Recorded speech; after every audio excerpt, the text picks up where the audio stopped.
Welcome back to the Gary Sutton Show on WSBA. Carrie Herzner is a writer, and she's the author of a book. We have a lot of authors on today. The new book is called Good Luck, Bill. And I really wanted to get to this morning because this is a time of season. Obviously, in 10 days from now, we have Christmas.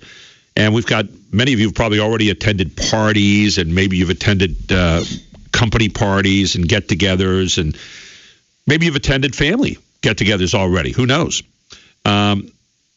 But a lot of times when we go to some of these, there are people there that we just are uncomfortable with for whatever reason. Leftover battles. Maybe there was a divorce somewhere along the way. Maybe it's an in-law. Maybe it's a step-sibling. Maybe there's a cousin there that owes you money. Just the thought of a certain family member fills you with dread because you know that something bad's going to happen. Maybe there's someone that just rubs you the wrong way.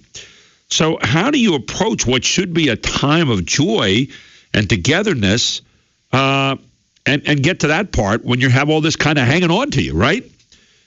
Well, Carrie Herzner is a person that dealt with this herself, and she wrote about it in this new book called Good Luck, Bill, and she joins us this morning here on the Gary Sutton Show. Carrie, an honor to have you with us. Good morning to you. Well, good morning to you, too, Gary. How are you doing? I'm doing great. Thanks so much. And again, thank you for coming on such short notice, too. We really do appreciate it. Carrie, you know, we're heading out to all kinds of social gatherings right now. I mean, this is the time of year for that. And yet, we don't go out without baggage, do we? No, we don't. Often. You wrote in your book here, Good Luck, Bill, about a situation that you had. Tell us a little bit about it and how you dealt with it, and then maybe some thoughts on how all of us can deal with some of those things. Because, you know, you do want to enjoy this time of year especially. You want to enjoy any time of year for that matter, so this is something that can apply anytime, but particularly right now. Well, you know, you're absolutely right. You want to enjoy every day. The holidays, for whatever reason, seem to stir up emotions that I'm not sure if we repressed them the other 11 months or if they just, you know, surface now because we're supposed to be having such an incredible time. A little more intense, that's for sure. Absolutely. With my story with Good Luck, Bill, I had been estranged from my father for 20 years, and we had a very distant relationship, and I was triggered to go see him by a statement my ex-husband had said. He basically said that I had inherited my father's personality traits, and that's why I was incapable of sustaining our marriage. So that really, at first upset me, and then made me very curious because, you know, when you don't spend time around somebody, but yet you're being, you know, blamed for certain things basically because of your genetics, I knew I had to go and find him. It was very difficult, but I did, and I documented the entire journey. So that's how that came about. Yeah. Did you and your husband make it through then? Oh, we did. We are very good friends now. I would say he's one of my best friends, but no, we did not stay married. Let me ask you, when you found your dad again, was he the same? Had he changed? What did he feel about when you hooked up with him again in terms of father-daughter relationship? Or did you get a father-daughter relationship again? Or, you know, where did that go? Well, you know, I can't say for sure if he changed or not because I really didn't know him.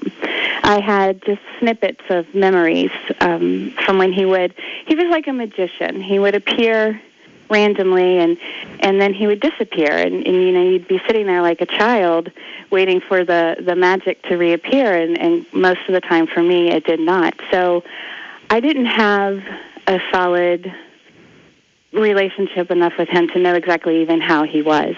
But when I did go to him, what I found was a sad man who his choices and his behaviors had put him in a place that was very lonely. So it was very healing for us to have the time together that we had.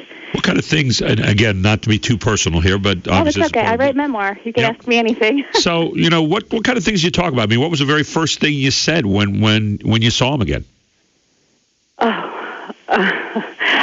I can't even remember the first thing I said. I think I had played that scenario so many times in my head, and in my mind, it was it was not a happy scenario when I'd see him. Right. It was a very quiet time in my life. I had to set aside my judgment, which is what I would recommend your listeners do if they're struggling with anyone and they want to try to figure out how to bridge either the relationship or let it go. Sometimes you have to let things go, but I think it's really important to set judgment aside before you go into any situation like that, whether it's something as huge as me connecting with a parent I hadn't seen in 20 years, or it's something as small as walking into your mother's house for dinner on Christmas Day, and you're going to be in a situation that might push some triggers, push some buttons. When you talk to your dad, did you find some closure? Did you find some common ground there in your situation that kind of led you to write this book? I mean, did you find some good things that you said, okay, that he felt sorry for, that he had kind of let you down a little bit?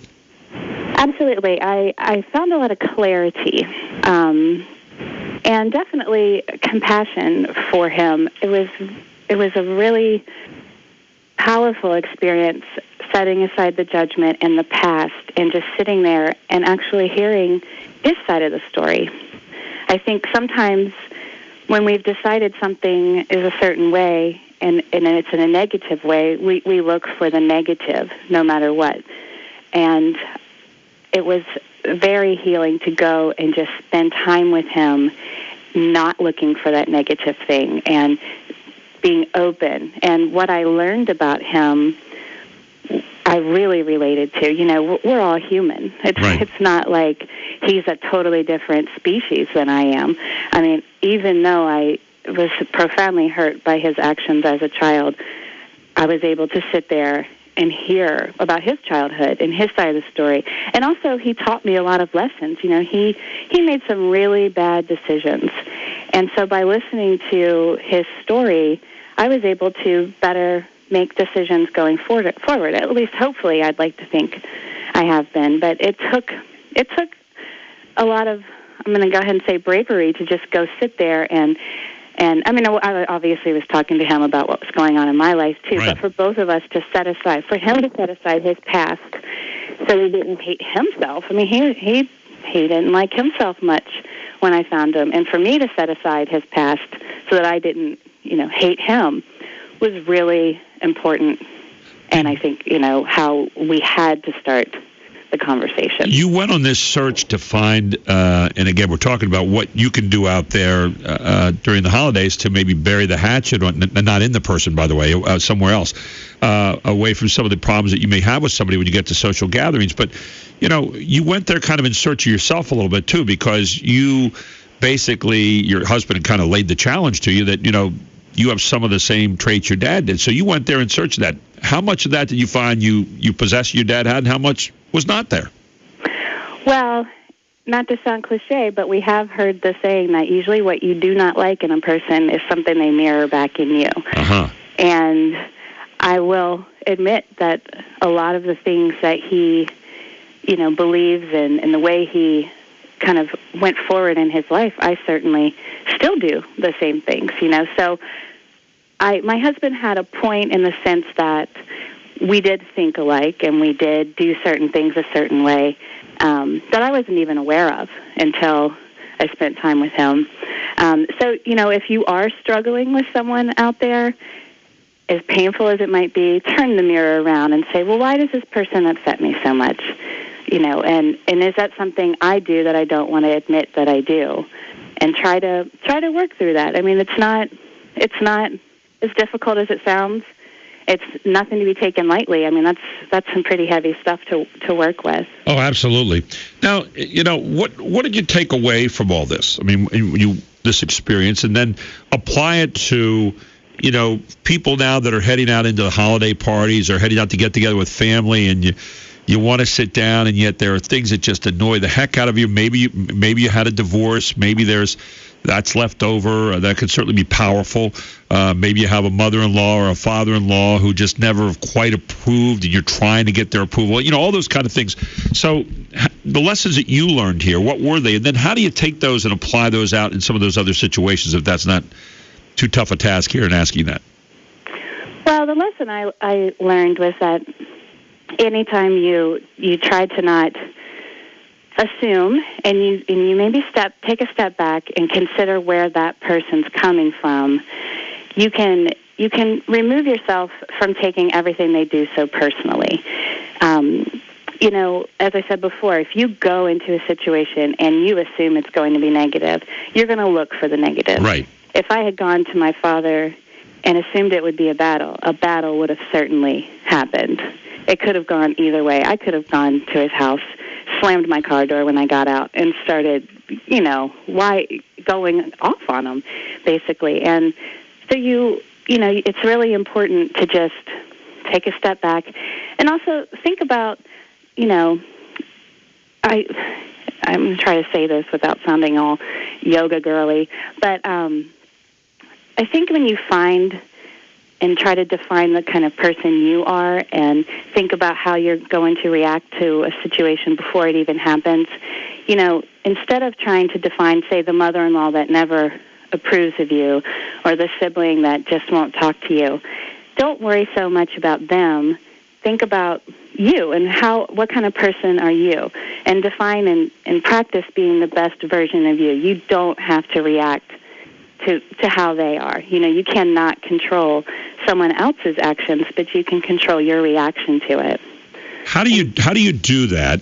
And what you're saying, really good stuff here this morning, by the way. And again, we're talking with Carrie Herzner, writer and author of a new book called Good Luck Bill, a story in her family about, going out and finding her dad and kind of learning how to, get some kind of relationship. How's the relationship with your dad today? Well, my father passed away about a year and a half after we reconciled. I'm sorry to hear that. That's okay. It's okay. If he had, I tell you this, and for your listeners too, if they have an issue with somebody, you never know how much time you have with them. It is sad that he passed away, but at the same time, what a gift we had to be able to heal our relationship.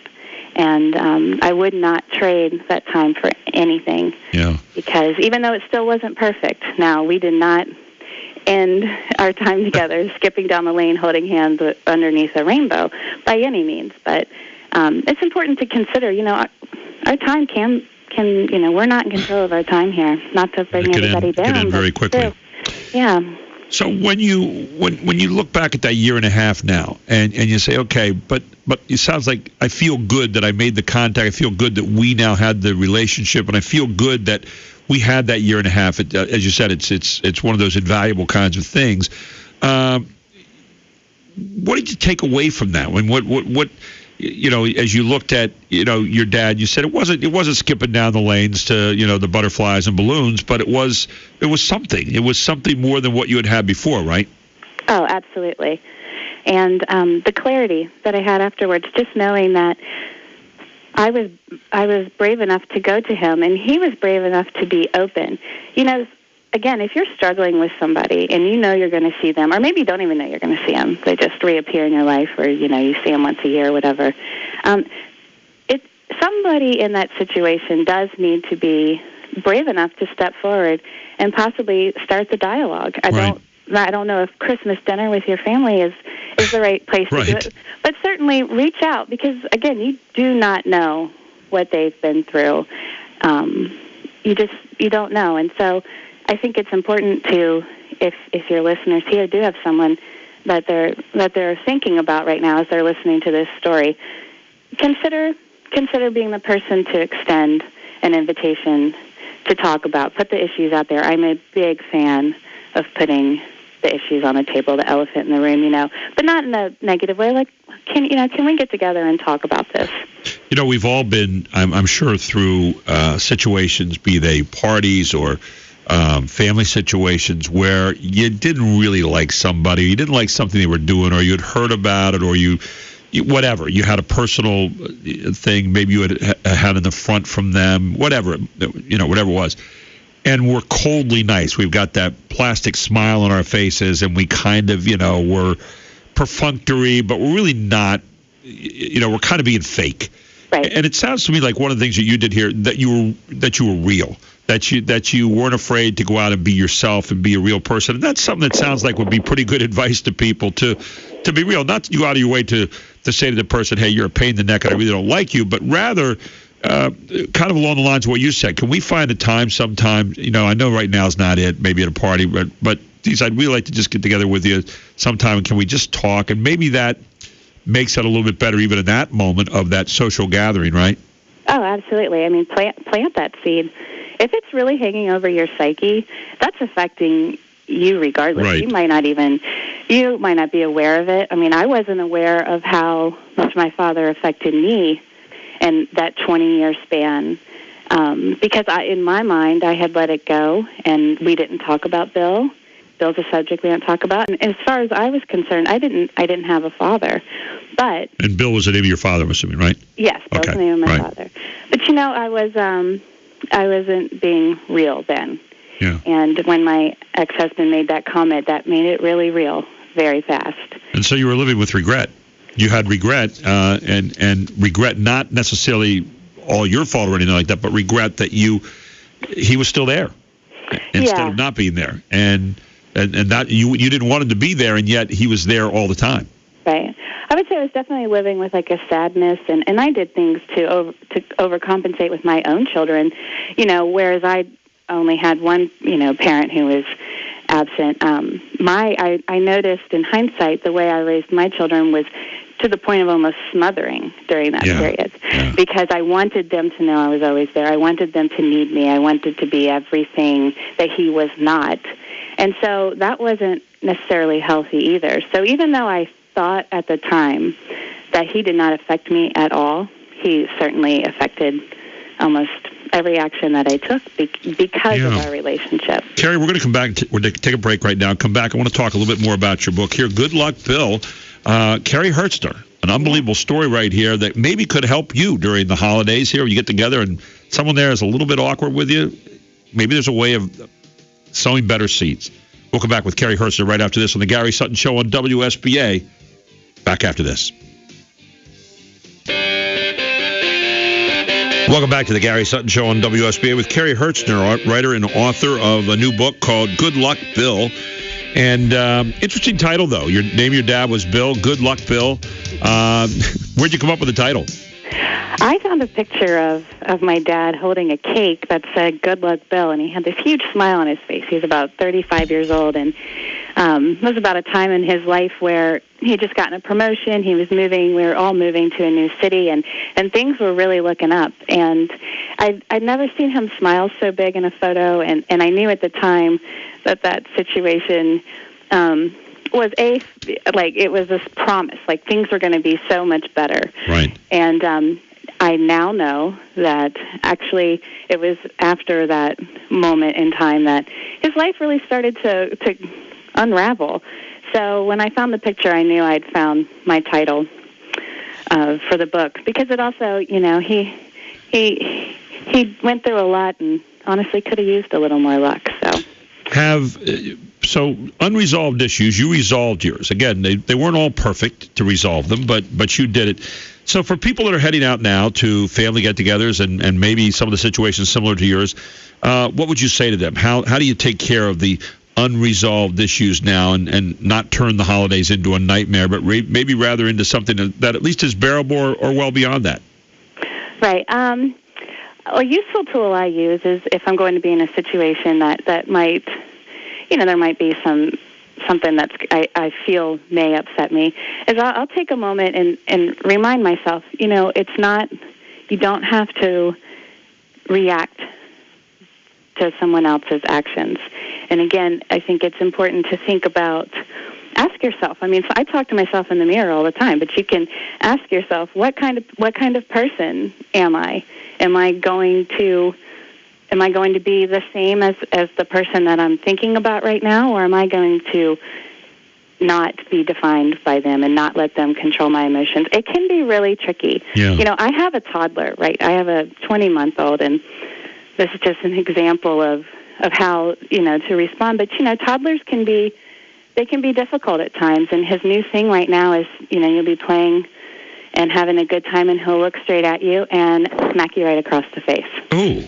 Right. And he thinks it's hilarious. Yeah. It's not funny. Now, if I reacted in the same manner and, smacked him across the face, it would be horrible. It would be child abuse. It would be terrible. You would never do that. Sometimes adults can act like toddlers. He also reminds me of that all the time. So if you have an adult in your life that's acting like a child and doing things that are reactionary like that, or just to push buttons, there are some people out there who like to just push your buttons. They know they can say one thing and boom, they've got you.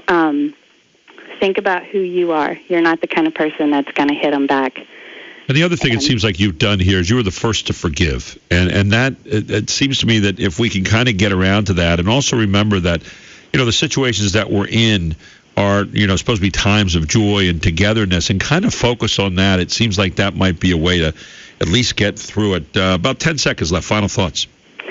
Well, my final thought is this. If this is the time of year where we do celebrate a person that was on this earth, it should teach us about forgiveness and compassion and unconditional love. And whether your listeners, believe in that or not, that's their personal beliefs. But those are really important teachings to remember, not only this time of year, but all the time. Yep. And pretty easy to practice if you sit down and think about it. Couldn't agree with you more if you wanted to. Carrie, where can people find Good Luck Bill? They can find it on Amazon right now or independent bookstores. You can also go to my website, which is carrieherzner.com, to learn more about it. And certainly feel free to reach out to me. I love talking to readers about Carrie, what they're going through. Really enjoyed having you on this morning. I hope you have a Merry Christmas. Good luck with the book. And thank you so much for being with us today and telling us a great story. And I hope people will read the book. Okay, thank you so much, Gary. Have a great day. Take care. Thanks. Good Luck Bill is the name of the book. Carrie Herzner, Herzner, is the author.